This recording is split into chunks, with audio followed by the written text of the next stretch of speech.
এরা সবাই জীবন দিয়ে দেশকে রক্ষা করতে ঢাকা এসেছে।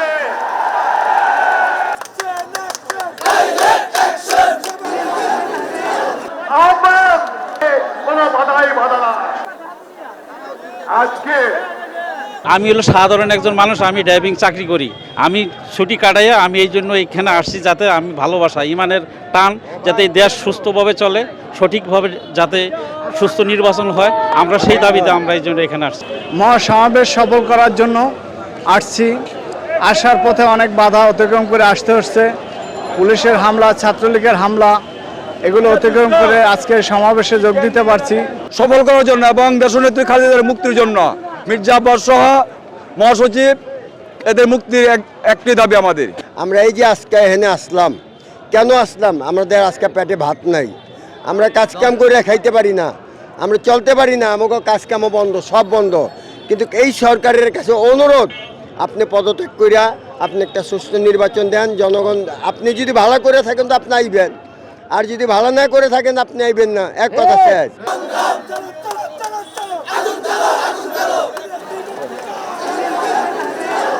আমার দলের নেতা কর্মীদের উপরে আমার বীর মুক্তিযোদ্ধা সালামকে ধরে নিয়ে গেছে। বাংলাদেশের প্রধানমন্ত্রী দেখুক ওনাকে কতটুকু ভালোবাসে, আর সাধারণ মানুষের মনে কতটুকু দুঃখ, কতটুকু কষ্ট, কতটুকু বেদনা। ওনার প্রশাসন কি করছে, উনি কেন খোঁজ নিচ্ছে না, কেন খবর নিচ্ছে না, কেন সাধারণ মানুষকে হয়রানি করা হচ্ছে? আমি একজন সাধারণ নাগরিক, আমি বিএনপি বুঝি না, আওয়ামী লীগ বুঝি না।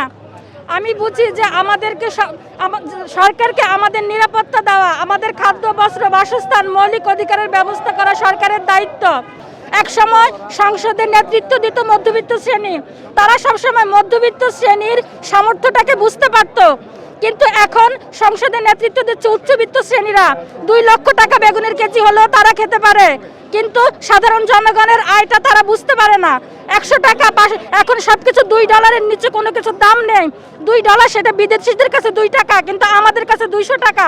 আমরা ডলারে ইনকাম করি না যে আমরা ডলারে কিনবো। শফিউল হয়েছে ওবায়দুল কাদের ওই আসনে বসে এবং এসির ভিতরে থেকে আসলে কি যাদের শক্তি নাই, মুখে অনেক কথা বলে, চাপা মারে, তারা বলে যে খেলা হবে। আসলে কি উনি কি দর্জনার শক্তি নাই? আসলে কিছু উনি পুলিশ প্রশাসন গুন্ডা দিয়ে এবং আওয়ামী লীগ যুবলীগ দিয়ে তাদের বলে কিসের খেলা হবে? যদি খেলাই হতো তাহলে তো সাভারে যেত না, তারা তো মাঠে থাকতো। তারা বলতো যে কিসের খেলা হবে, আমি তো খেলা দেখি না, গুন্ডা দিয়ে খেলা হবে। আসুন আপনি আমার মতো, আপনার মতো লোক খেলা হলে আমি একটা দারিদ্র রাজপথে আসি, মুখে বললে হবে কি? আমরা মুখে বিশ্বাস করি না, ওবায়দুল কাদের মুখে বলে। এবং গুন্ডা ছাড়া আমি মনে করি সে কখনো 10 ঘন্টাও টিকতে পারবে না।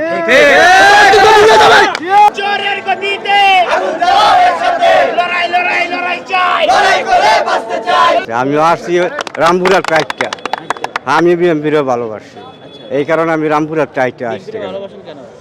ভালোবাসি গরিব মানুষের, বিএনপি ভালোবাসে বেশি। অন্যায় অত্যাচারে গুম খুনের বিরুদ্ধে এবং দেশে লক্ষ লক্ষ কোটি টাকা বিদেশে পাচারের বিরুদ্ধে আজকের এই জনগণ অত্যন্ত দুর্বিষহ জীবনযাপন করতেছে এবং এদেশে ভোটের অধিকার কেড়ে নিছে, জনগণের কথা বলার অধিকার কেড়ে নিছে, শিক্ষা ধ্বংস করে দিছে, প্রশাসনের দুর্নীতিতে দেশে ছায়া ফেলাইছে, শিক্ষা ব্যবস্থা ধ্বংস করে দিছে। এক কথায় দেশের মোড়ার সমস্ত কিছু অর্গান নষ্ট করে দিছে।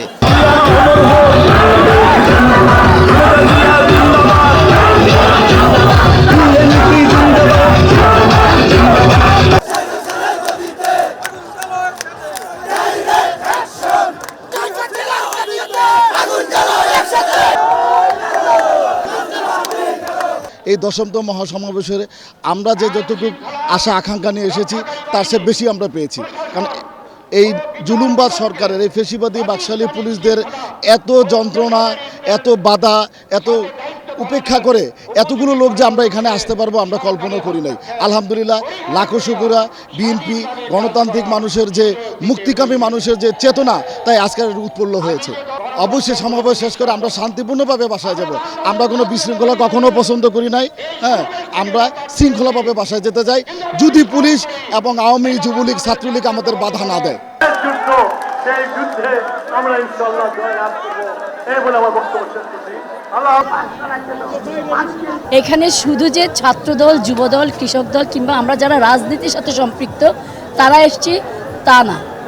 সর্বস্তরের জনগণ আমাদের র্যান্ডম যদি হিসাব করি আজকের এই ঢাকা শহরে লোকে লোকারণ্য হয়ে গেছে, বাংলাদেশের আনাচে কানাচে থেকে চলে এসছে।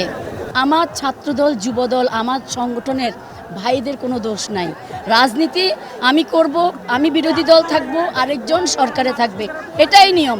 আমি যদি সরকারের কোনো কথাই বলতে না পারি, আমি সরকারের কাজে সমালোচনা করতে না পারি, কালাকে কালা, অন্ধকে অন্ধ না বলতে পারি, তাহলে কোন দেশে আছি আমি? শুভঙ্করের ফাঁকির এই দেশে আমরা 15 বছর ছিলাম। আমরা ভুখা নাঙ্গা, আমরা মধ্যবিত্ত সমাজের একটা মেয়ে, আমরা কেউ খেয়ে আছি না খেয়ে আছি। আর যারা খেতে পারছে না তারা বুকের সন্তান বিক্রি করে দেয় 10,000 টাকার জন্য, ভাড়া দিতে পারে না। আর যারা সেই সন্তানটাকেও যারা বিক্রি করতে পারে না তারা সন্তান সহ ঘরের মধ্যে ফাঁসি খায়। কেন? যদি বাংলাদেশে একটা নির্বাচিত সরকার থাকে, একটা গণতান্ত্রিক সরকার থাকে, একটা সাধারণ জনগণের ম্যান্ডেট নেওয়া নির্বাচিত সরকার থাকে, তাহলে তো মানুষ ফাঁসি খেতে পারে না সন্তান নিয়ে।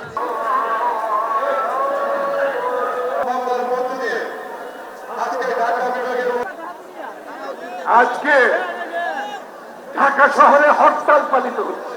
সংবাদ, ফিচার ও অনুষ্ঠানের জন্য ভিজিট করুন সংবাদ প্রকাশের ওয়েবসাইট এবং যুক্ত থাকুন ফেসবুক পেজ ও ইউটিউব চ্যানেলের সঙ্গে।